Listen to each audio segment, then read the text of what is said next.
जाते जाते आनंद मोहन जो है वो बहुत कुछ कह गए आपके बारे में। उन्होंने कहा कि नीरज सिंह बबलू को मैंने पैदा किया, मैंने बनाया। किस तरह से देखते हैं इस बयान को? बिल्कुल आनंद मोहन जी हमारे बड़े भाई हैं। पारिवारिक संबंध हम लोग का है। बिल्कुल सही कहा उन्होंने कि हम लोग वहीं से उन्हीं के साथ राजनीति में एबीसीडी सीखे हैं। ये कोई गलत बात नहीं है, तो उनका कहना बिल्कुल सही है। बिल्कुल सही आपको लग रहा है, जदयू पूरी तरह समाप्त होने के कगार पर है। जो भी जेडीयू के नेता है, मैक्सिमम अभी सांसद जो है वो बीजेपी के कांटेक्ट में है। सब लोग चाह रहे हैं कि हम बीजेपी से चुनाव लड़ें, क्योंकि उनको भविष्य अपना अंधकार दिख रहा है।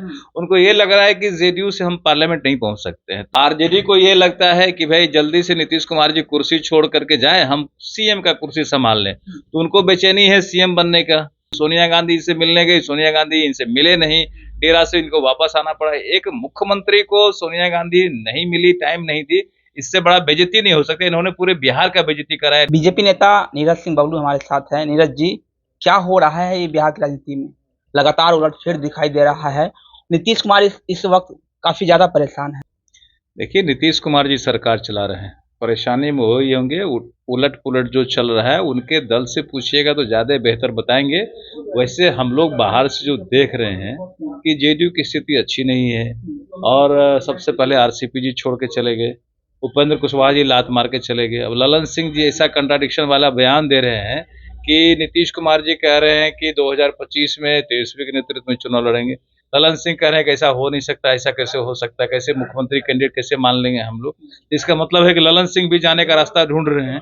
ये लग रहा है कि बिहार में राजनीतिक जो महागठबंधन की स्थिति है वो काफी दुखद है और काफी आपस में लठ बज रहा है।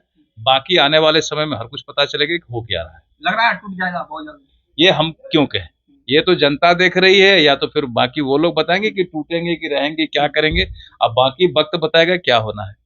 लेकिन एक तरफ जहां नीतीश कुमार कहते हैं कि अगर कांग्रेस साथ आ जाए तो 100 सीटों पर चिपटा देंगे बीजेपी को, वहीं तेजस्वी यादव भी लगातार बयानबाजी करते हैं कि 3 सीट नहीं आएगा बीजेपी का बिहार में।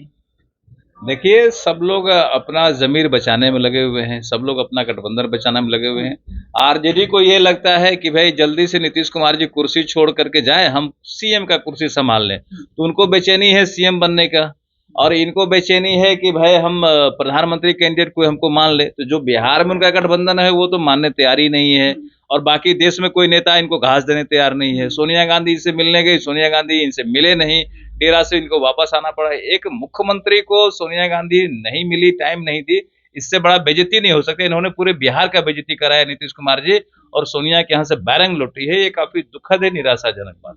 लग कि नीतीश कुमार का अस्तित्व पूरी तरह से अब बिहार में मिट चुका है और बिहार की जनता बहुत जल्द उनको जवाब भी देगी। जनता तो देख रही है कि नीतीश कुमार जी क्या क्या कर रहे हैं। नीतीश कुमार जी को अब जो उनके समर्थक थे, जो वोटर थे, एक एक करके अपना विश्वास बीजेपी में जता रहे हैं। बीजेपी की तरफ उनका झुकाव हो गया है, और इनका पूरी तरह जमीन खिसक गया है, और आने वाले दिन में इनको जनता जवाब देगी। बिल्कुल सही आपको लग रहा है, जदयू पूरी तरह समाप्त होने के कगार पर है। जो भी जेडीयू के नेता है, मैक्सिमम अभी सांसद जो है वो बीजेपी के कांटेक्ट में है। सब लोग चाह रहे हैं कि हम बीजेपी से चुनाव लड़ें, क्योंकि उनको भविष्य अपना अंधकार दिख रहा है। उनको ये लग रहा है कि जेडीयू से हम पार्लियामेंट नहीं पहुंच सकते हैं। तो मैक्सिमम सांसद जो है उनका बीजेपी के संपर्क में, जैसे ही पार्लियामेंट चुनाव की नजदीक आएगा, एक एक करके सब भागना शुरू, पहले ही भाग चुके हैं नेता, तो उनके पहले भाग चुके हैं।